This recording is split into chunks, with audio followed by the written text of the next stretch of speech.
The film kicks off with the flashing lights of a Megaball lottery ad announcing a jaw-dropping prize of $156 million, a number that will change everything. We then meet Sterling, a small-time drug dealer standing in a dark alley. He's trying to sell drugs to a young guy who doesn't have enough cash. When Sterling demands his stash back, the boy tricks him. Suddenly, the boy's friend attacks Sterling from behind, snatching the stash and running away. Though Sterling pulls out his gun in anger, he doesn't have the courage to shoot. Furious and humiliated, he storms off.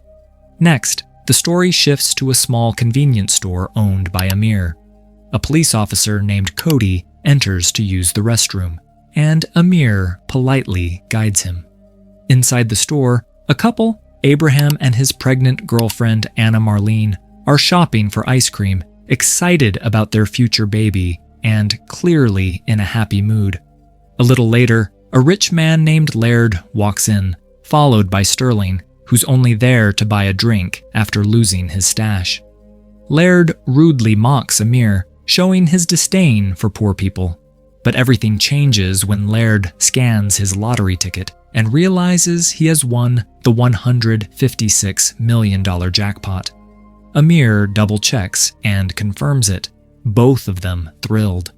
Laird starts shouting with joy, announcing to the entire store that he has become insanely rich, a moment that easily tempts anyone's morals.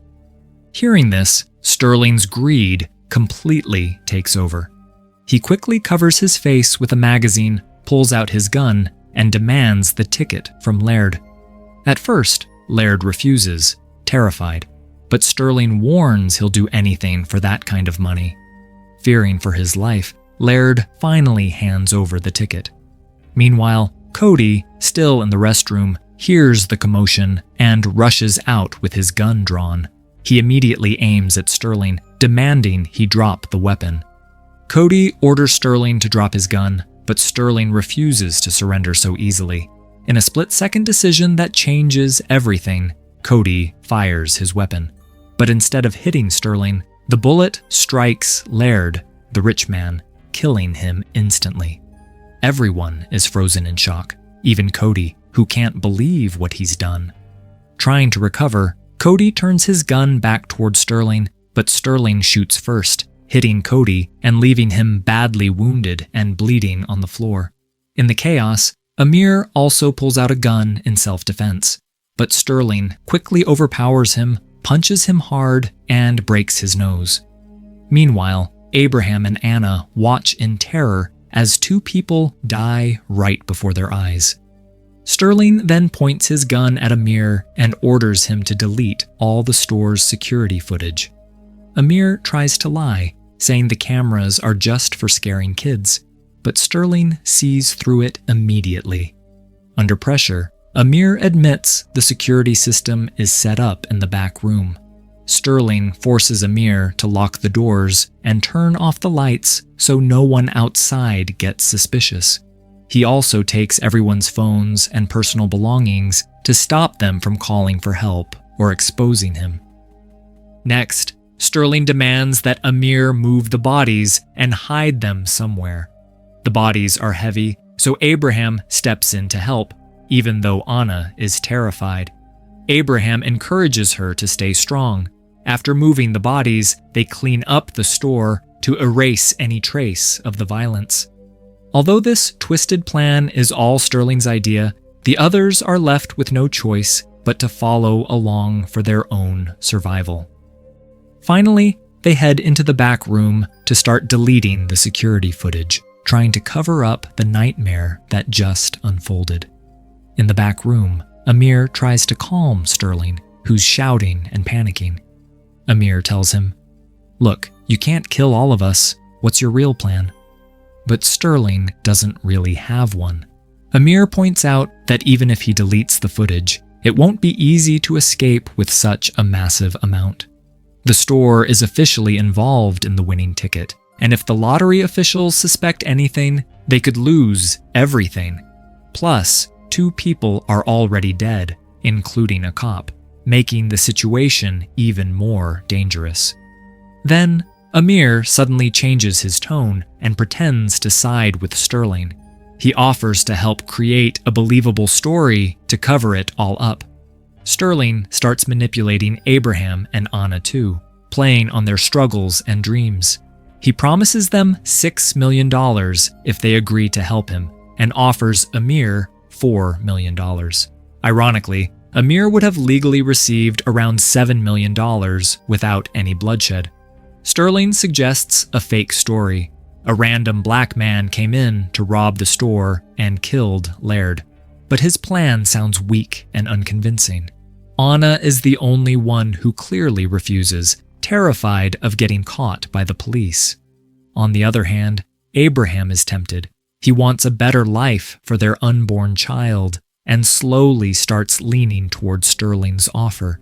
Seeing her hesitation, Sterling even tells them they can leave if they want. But Abraham talks Anna into staying, trying to convince her this might be their only chance to secure their future. Suddenly, loud knocking interrupts them. When they check the camera, Amir realizes his brother-in-law has shown up for his night shift, completely unaware of the horror inside. Panicking, Sterling orders Amir to get rid of his brother-in-law immediately. When the brother-in-law sees Amir's bloody nose, he asks what happened. Amir lies, saying he slipped and fell. Ignoring Amir's warnings, the brother-in-law walks into the store. Amir insists that the shop is closed for the night and begs him to leave. Meanwhile, a security guard briefly stops by for cigarettes but doesn't sense anything suspicious and leaves quickly. Finally, Amir manages to convince his brother-in-law to go home, saying he needs time alone. Once he leaves, the group feels a small moment of relief. But there's still a big problem. Laird's luxury car is parked outside. If it stays there too long, someone might notice and call the police. The group starts discussing what to do next. Anna insists that they must completely change the plan. She suggests pretending nothing happened, but for that to work, they have to get rid of the car and the bodies immediately. They all head toward the back, where Sterling makes a horrifying suggestion: dissolve the bodies in acid. But everyone strongly disagrees with this brutal idea. Sterling then searches Laird's pockets and finds his phone. Anna checks the phone to learn about Laird's personal life. She realizes he had no close family and often went on trips. Using this, Anna comes up with a smart plan. She decides to book a fake 1-month trip in Laird's name. She even sends an email to his office and his secretary, saying he'll be away and unreachable. This way, no one will suspect his disappearance for at least a month. Everyone likes her idea, but first, they still have to move and hide the bodies. While the group struggles with this horrifying task, we suddenly see a shocking twist. A fly lands on Cody's face, the cop who was shot. We discover that Cody isn't actually dead. He was only unconscious from shock and blood loss. Slowly regaining consciousness, Cody realizes the deadly mess around him. Just then, Abraham and Amir enter the room to move Laird's body. Cody pretends to be dead to avoid alerting them. As soon as they leave, Cody quietly grabs his phone. Instead of calling for police backup, he calls his father, Jason, who is drinking beer with his old army buddies. Cody tells his father that someone shot a lottery winner and took the ticket. Jason and his ex-military friends are all struggling financially and see this as an opportunity. They decide to head to the store to rescue Cody and, of course, grab the jackpot ticket for themselves. Meanwhile, Amir and Abraham put Laird's body in his own car and plan to dump it by the ocean. Abraham is chosen to drive the car and dispose of the body. Terrified, he wants Anna to come with him, but Sterling insists she stay. Amir finally loses his patience with Sterling. He's furious because Sterling keeps acting like he controls everything. even though this plan isn't just his alone. They get into a heated argument. Amir boldly tells Sterling that he's probably out of bullets by now, so he should stop trying to scare everyone. Despite the tension, in the end, Abraham agrees to go alone to handle the car and get rid of the bodies, trying to keep the situation from spiraling further out of control. Before he leaves, Sterling tapes a phone to the car so he can listen to everything Abraham says. As Abraham drives, he reaches a railway crossing just as a loud train passes by. The noise is so intense that Sterling can't hear anything from the phone. Abraham sees this as a rare chance to escape and starts yelling for help, hoping someone might come to his rescue. Unfortunately, his cries for help attract a nearby security guard who thinks Abraham has stolen the car. Abraham tries to explain the situation, but the guard doesn't believe him. In panic, the guard sprays pepper spray into Abraham's eyes.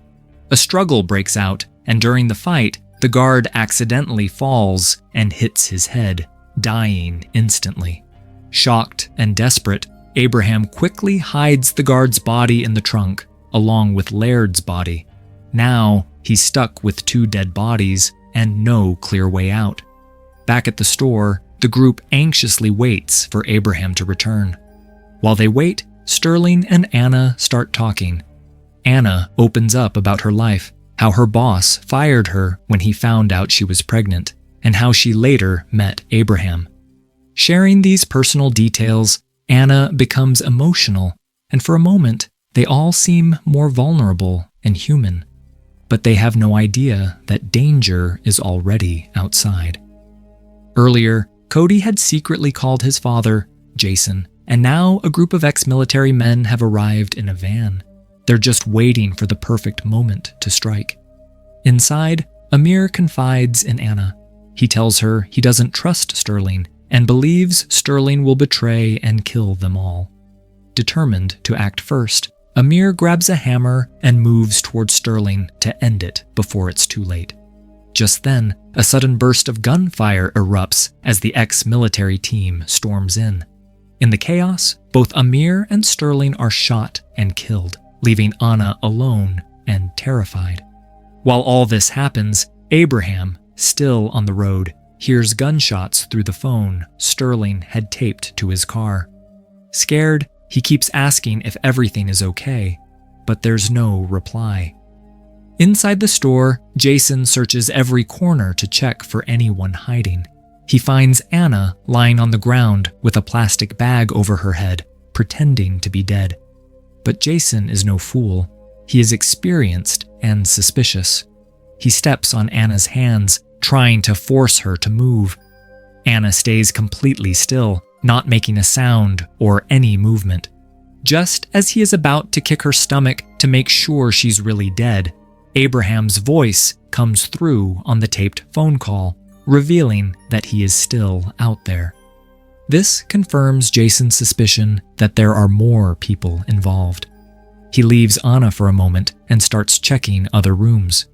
Seizing this chance, Anna quietly grabs a hammer and sneaks up behind Jason. She hits him hard on the head multiple times, smashing him until he is dead. Meanwhile, Abraham drives the car with 2 bodies inside onto the ferry. After doing this, he rushes back toward the store on foot, desperate to find Anna and get her out alive. Back at the store, Jason's friend Dobbs approaches the entrance. Anna, now covered in blood and exhausted, picks up Jason's gun and shoots Dobbs as soon as he comes in. She then grabs his walkie-talkie and threatens the remaining ex-soldiers outside, telling them not to come closer or she'll burn the lottery ticket. When they ask where she got the walkie-talkie, Anna explains it's from Jason's body. Outside, the last 2 ex-military men argue about what to do next. Cody, badly injured and losing blood, begs them to take him to a hospital, but their new leader, Captain Rutledge, insists they wait. He hides the fact that Jason is dead and is determined to get the ticket at any cost. Abraham finally arrives back at the store, completely unaware of the chaos that has unfolded. As soon as the ex-military men see him, they grab him, force him into their vehicle, and start beating him to make him reveal Anna's location and convince her to come out. After the shootout, Anna doesn't run outside. Instead, she stays inside and uses a computer to dig up information on Cody, the wounded cop. She discovers that he already has a criminal record. Anna then contacts the ex-military men outside and tells them she has a new story. She warns them not to hurt Abraham and proposes a deal. They can all share the money if they work together. Anna then pitches her own story. She and Abraham are a poor couple who won the lottery. Some dangerous criminals tried to rob them, but brave ex-military heroes, the remaining men outside, arrived just in time and saved them. She promises that if they let her and Abraham go, she will split half the prize money with them. Though it sounds like a good deal, Captain Rutledge doesn't trust her. Instead of agreeing, he orders Dobbs to go inside and kill Anna. Anna hides in the freezer. Dobbs eventually finds her, and a violent hand-to-hand fight breaks out. He starts choking Anna, and it seems like he's about to kill her. But at the last moment, Anna grabs a broken glass bottle and stabs Dobbs in the neck, cutting deeply. Dobbs bleeds out and finally dies. After that, Anna lights matches and activates the fire alarm. Now exhausted and completely covered in blood, Anna drags herself across the store floor toward the front door. She is desperate to reach the lottery ticket lying near Sterling's body. As she reaches for it, Cody, the wounded cop, suddenly appears. Fueled by rage over his father, Jason's death, Cody shoots Anna in the stomach without hesitation.